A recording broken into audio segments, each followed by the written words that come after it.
there was a long process of waiting and anticipation.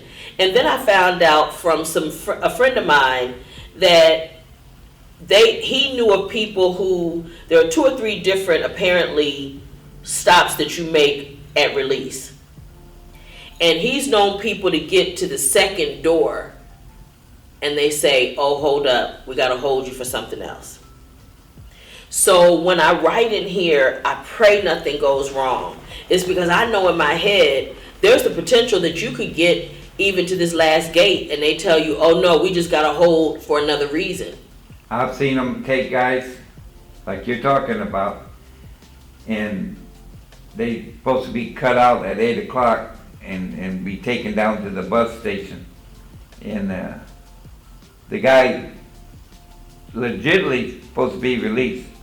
And for some reason they really dislike this person. And they tell him, like you're talking about, well, you're going to have to wait because we lost some paperwork. And they called Sacramento, and how they did it, I don't know. But they got his release canceled.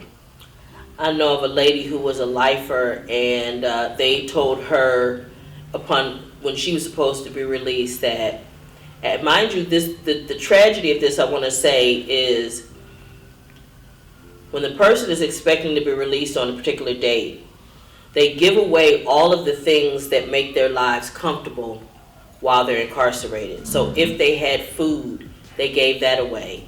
If they had particular amenities, TVs, radios, a fan, and all those things, they've given it away, and now you make them stay longer, and they have to do it without those things.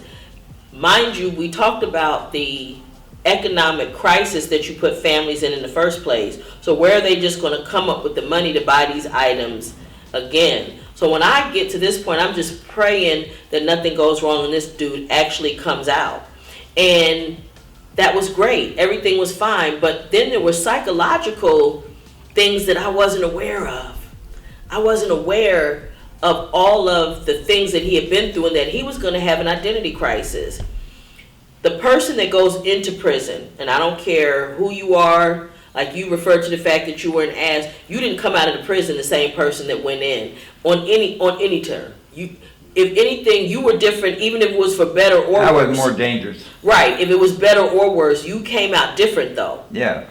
Now, the person that's in prison, you can't be that person on the street because that universe only exists in the prison.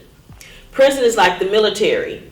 It has its own politics, its own language, its own hierarchy, all of those things. So you can't even be the person you were in prison.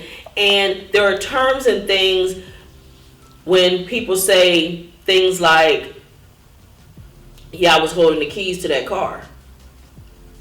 They're not talking about keys. They don't have keys to the prison. But they're in charge of that particular, maybe that race. Race, yeah. That race. And so in my case, with my guy, he was holding the keys, which meant before he left, it meant he was a big deal in his race. And what that meant was he was somebody. Well, when he comes home, he has no car, no job, no place to live. He has nothing. And now he comes home and he doesn't even want to be who he was before he went into the penitentiary because he doesn't want to go back to jail. Yeah. He doesn't like being incarcerated. He doesn't want to be in prison. Any man in particular, a man that's really a man, doesn't want their woman to take care of them. But do you know there is people who want to be incarcerated? I have met some. And they do short time.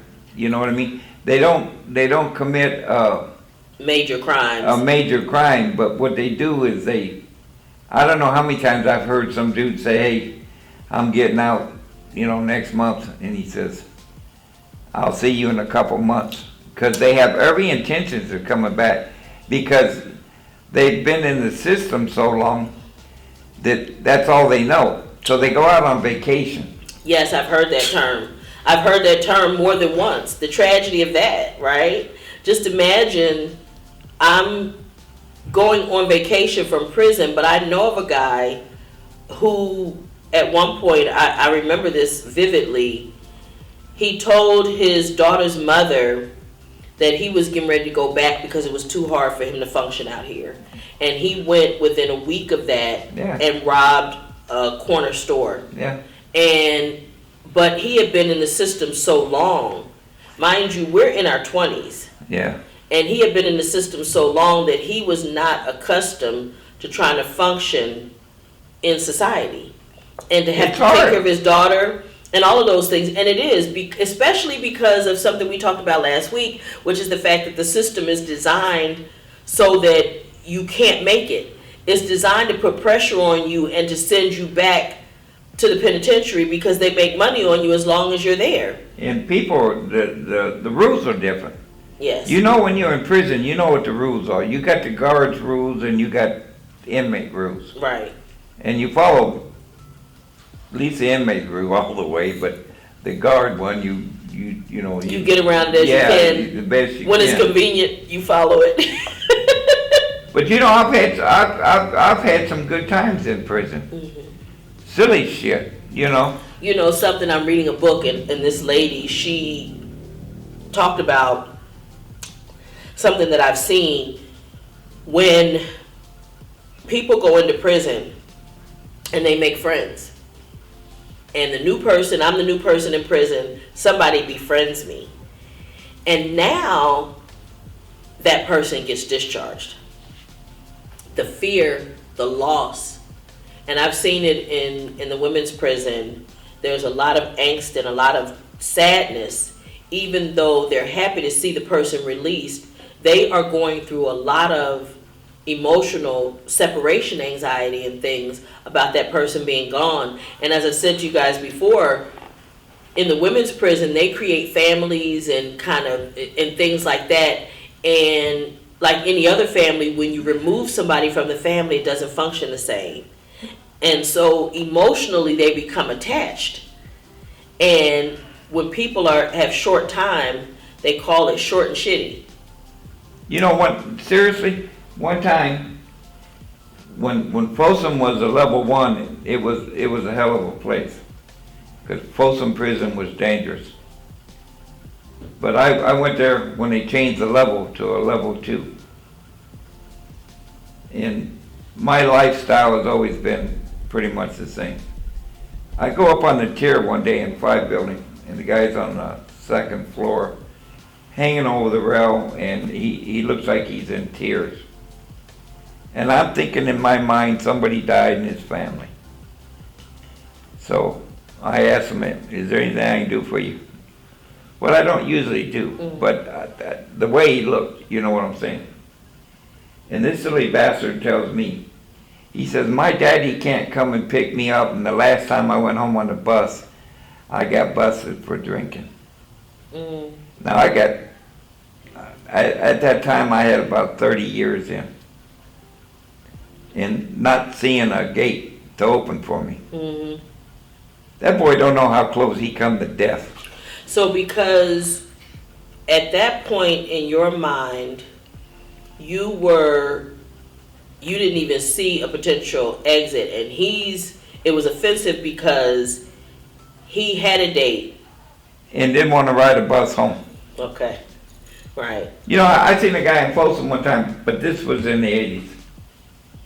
Where he came from, because no short timers, usually they transfer him out of Folsom. Mm-hmm. And where this kid come from, I don't know. But he come out on the yard one day with 2 dominoes. And he'd walk up to these guys, and all these guys are lifers, been there for forever. And he'd say, you know what these are?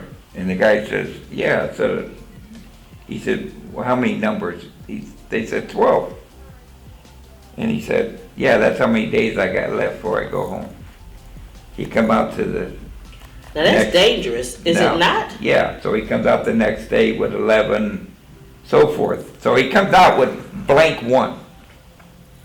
Right? Now you're talking about guys that have known they're never getting out.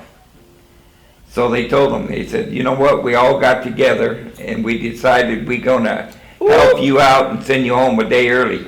and killed him right there. Woo! Wow. But see, the danger, he should have known that he was doing something dangerous, because that's like flaunting. That's exactly what It's it was. like dangling a steak in front of somebody that you know hasn't eaten, and I mean it's just idiotic. And maybe this person must have been mental, Yeah. because I mean I can't even He was a imagine. youngster. Listen, I can tell you this, but stupid nonetheless, because Yeah, he was. I can tell you in the women's prison, people I know have had multiple women tell me they don't even tell somebody when they know they have a date. Yeah. If they've been long-termers and they know they have a date, they don't even say what the date is, because people will do things to try to get you to catch another case so that you have to stay longer. So what is it that, so this person, I don't care whether he was fresh in or whatever, he was an idiot. I know. He was an idiot and he paid with his life for that. I seen a guy killed on the yard one time over a soap opera.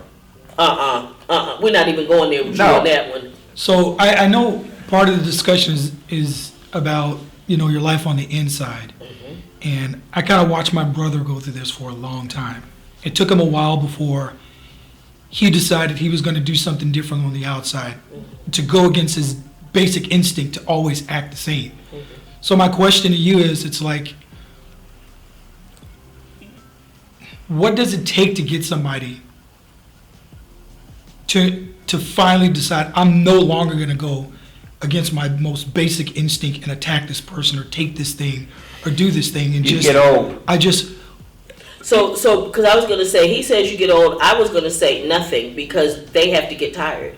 Right. They have to either get old or tired and old and tired. They have to decide, people have to decide where they want to be. But how do we kick that in sooner? Because we're winding up with generations of people being lost in a system that's built that way by design.